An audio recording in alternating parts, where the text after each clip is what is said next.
इस वीडियो में बताई गई सारी जानकारी पब्लिक प्लेटफॉर्म पर उपलब्ध है। इसमें ऐसी कोई जानकारी नहीं दी गई है जिससे हमारे सुरक्षा बलों की गोपनीयता भंग होती है। डिफेंस डिटेक्टिव सेना का सम्मान करता है और उन्हीं जानकारियों के आधार पर काम करता है जो सार्वजनिक रूप से मौजूद हैं। नमस्कार दोस्तों, डिफेंस डिटेक्टिव के एक और नए एपिसोड में आप सभी का स्वागत है। मैं हूं आलू। चीन पर एक और संगीन आरोप लगा है। यह आरोप है स्लेव्स यानी गुलामी कराने का। चीन पर ह्यूमन राइट्स वायोलेशन के पहले भी कई आरोप लगते रहे हैं। तिब्बत के लामा हो या ईस्ट तुर्कमेनिस्तान जिसे चीन जिनजियांग कहता है, वहां के उइगर मुसलमान हो या फिर कजाक हो, हांगकांग का भी यही हाल है। ना तो फ्रीडम ऑफ एक्सप्रेशन है, ना फ्री प्रेस है, ना रिलीजियस एक्सप्रेशन के राइट्स हैं। अब जो आरोप लगे हैं चीन पर, वो है नॉर्थ कोरिया के वर्कर्स से गुलामी कराने का। तो आज के इस वीडियो में मैं बताऊंगा आपको कि यह पूरा मामला क्या है, नॉर्थ कोरिया के लोग चीन में कैसे गुलाम बन गए हैं और नॉर्थ कोरिया का इसमें क्या रोल है। बीबीसी की इस खबर ने चीन को एक बार फिर एक्सपोज कर दिया है।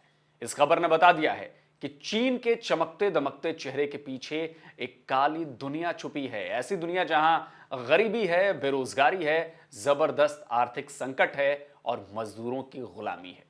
यह खबर बता रही है कि चीन ने कैसे नॉर्थ कोरिया के मजदूरों को गुलाम बना लिया है। इस बात का खुलासा तब हुआ जब पिछले कुछ महीनों से चीन में नॉर्थ कोरियन वर्कर्स का प्रोटेस्ट शुरू हुआ। जनवरी में तो चीन के हेलोंग में नॉर्थ कोरियन वर्कर्स का यह प्रोटेस्ट वायलेंट हो गया, जिसमें 3 लोगों की जान तक चली गई। इसमें नॉर्थ कोरिया से गया एक ऑफिसर भी शामिल था। यह हिंसा हेलोंग में हुई थी। मैप के जरिए मैं आपको समझाता हूं कि चीन के हेलोंग और नॉर्थ कोरिया का कनेक्शन क्या है। देखिए, हेलोंग जो है वो चीन के नॉर्थ ईस्टर्न प्रोविंस जिलिन में पड़ता है। यह नॉर्थ कोरिया के बिल्कुल करीब है। जिलिन ये एक इंडस्ट्रियल रीजन है। यहां इकोनॉमिक और टेक्नोलॉजिकल डेवलपमेंट जोन है, हाईटेक इंडस्ट्रीज जोन है। जिलिन के बॉर्डर नॉर्थ कोरिया और रूस दोनों से जुड़ते हैं। अब चूंकि ये इंडस्ट्रियल एरिया है तो इसकी वजह से नॉर्थ कोरिया के हजारों वर्कर्स यहां की फैक्ट्रीज में काम करते हैं और यहीं भड़की थी चीन के खिलाफ मजदूरों की बगावत। तो हेलोंग की गारमेंट फैक्ट्री में इस साल जनवरी में जबरदस्त विरोध प्रदर्शन हो रहा था। 11 और 15 जनवरी को यह विरोध प्रदर्शन हिंसा में बदल गया। यह हिंसा उस फैक्ट्री में हुई जो नॉर्थ कोरिया चला रहा था। सवाल उठता है कि आखिर चीन में काम करने वाले नॉर्थ कोरिया के मजदूर इतना कैसे भड़क गए कि वायलेंट हो गए, हिंसा करने लगे। ऐसी हिंसा जिसमें 3 लोगों की जान चली गई, इसकी भी वजह बताता हूं। रॉयटर्स की इस खबर को देखिए। इस खबर में साउथ कोरिया की इंटेलिजेंस के हवाले से बताया गया है कि नॉर्थ कोरिया के बुरे हालात इस हिंसा की बड़ी वजह बने।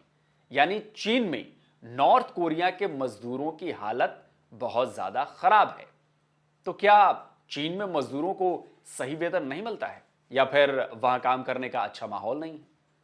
कुछ तो वजह होगी कि मजदूर भड़क गए। साउथ चाइना मॉर्निंग पोस्ट ने इस खबर को डिटेल में छापा है। यह खबर बता रही है कि मजदूरों को उनकी पूरी मजदूरी मिलती ही नहीं है। और चौंकाने वाली बात यह भी है कि उनकी मजदूरी सीधे नॉर्थ कोरिया की गवर्नमेंट को भेजी जाती है, ना कि मजदूरों को दी जाती है। फिर उससे एक बड़ा हिस्सा काटने के बाद बाकी बचे हुए पैसे मजदूरों को वापस किए जाते हैं, यानी कि उधर के बाद, नॉर्थ कोरिया की गवर्नमेंट के बाद। तो दावा किया जा रहा है कि मजदूरों के इस पैसे का इस्तेमाल नॉर्थ कोरिया अपने आर्म्स प्रोग्राम में करता है, यानी कि हथियारों के प्रोग्राम्स में करता है ना गजब की बात।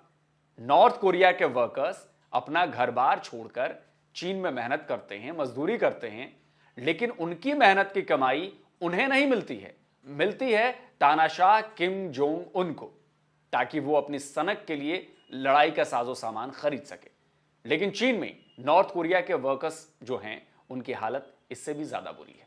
और ऐसा नहीं है कि स्थिति केवल फैक्ट्री वर्कर्स की है, आईटी वर्कर्स का भी यही हाल है। बीबीसी ने चीन में कई साल काम कर चुके एक नॉर्थ कोरिया के एक शख्स से बात की है। उसने बताया कि चीन में काम करने वाले नॉर्थ कोरियंस की सैलरी का केवल 15% ही उन्हें मिलता है, यानी कि 85% जो सैलरी का हिस्सा है वो नॉर्थ कोरिया की गवर्नमेंट रख लेती है। इसके साथ ही चीन में काम करने के हालात भी बहुत बुरे हैं। उन्हें जो रहने की जगह दी जाती है वो जगह रहने के लायक नहीं होती।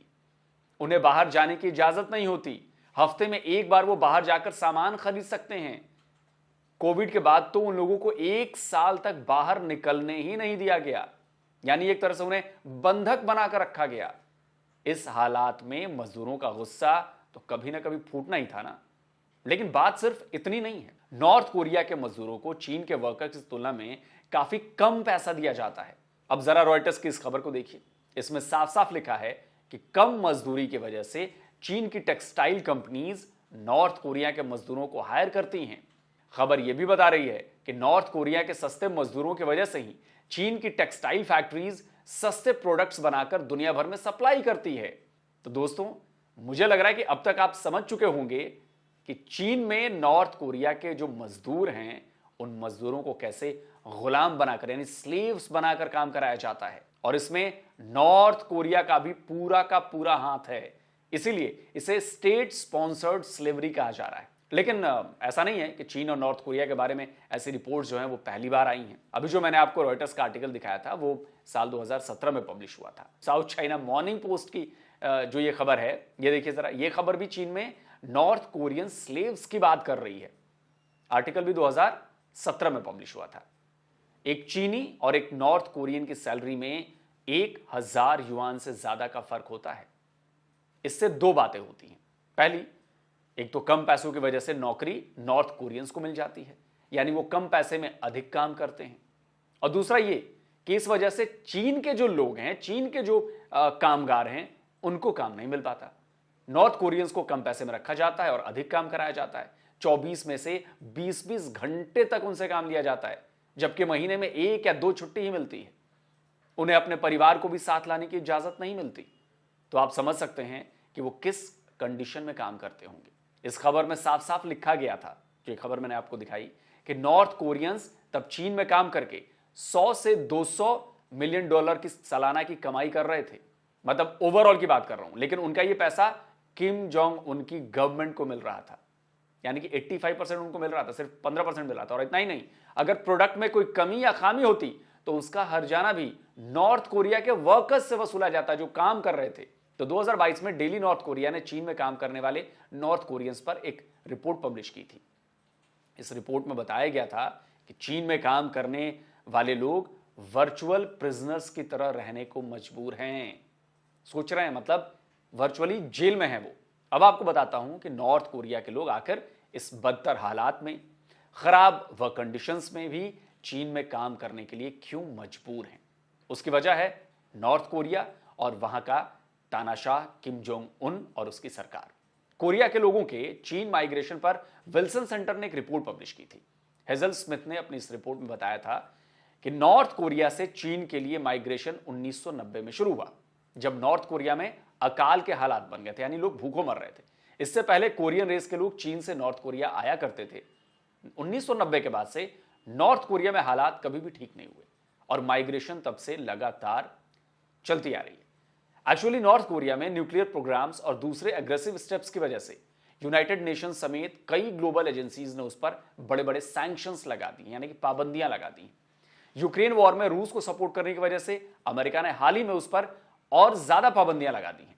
इससे नॉर्थ कोरिया की जो इकोनॉमी है वो बहुत बुरे दौर से गुजर रही है। हालत खराब है, लोगों के पास काम नहीं है, बेरोजगार हैं, खाने के लाले पड़े हुए हैं। 40% से ज्यादा की आबादी नॉर्थ कोरिया में भयंकर गरीबी में जी रही है। तो ऐसे में लोग क्या करें? चीन और रूस बैकडोर से उसकी मदद तो करते रहते हैं, लेकिन इस मदद का इस्तेमाल किम जोंग उन के लिए फायदेमंद होता है। वो अपना आर्म्स और एमुनेशन और डिफेंस जो प्रोग्राम्स हैं उनको बढ़ाने में उसका इस्तेमाल करता है। आम लोगों को इसका कुछ नहीं मिलता, पब्लिक को कोई फायदा नहीं होता। इसी वजह से नॉर्थ कोरिया के जो लोग हैं वो चीन में काम करने जाते हैं कि कम से कम चलो काम तो मिल रहा है। और सिर्फ चीन ही नहीं, करीब 1 लाख से ज्यादा नॉर्थ कोरियंस रूस में भी काम कर रहे हैं। नॉर्थ कोरिया खुद अपने लेबर्स को चीन और रूस भेजता है ताकि उससे फॉरेन करेंसी मिल सके। ह्यूमन राइट वॉच के मुताबिक फिलहाल करीब 3 लाख नॉर्थ कोरियंस जो हैं वो चीन में अनऑथोराइज तरीके से रहते हैं। समझ रहा ना, अवैध तरीके से। हालांकि चीन ने कभी ऑफिशियली इस नंबर को बताया नहीं है, स्वीकार नहीं किया है। यानी नॉर्थ कोरिया को इससे कोई फर्क नहीं पड़ता कि उसके जो नागरिक हैं उनके साथ चीन में किस तरह का बर्ताव किया जा रहा है। उन्हें गुलाम बनाकर रखा जाता है। उन्हें तो सिर्फ उसकी कमाई से मतलब है जो वो खुद उनकी सैलरी को हथियाकर वसूलता है।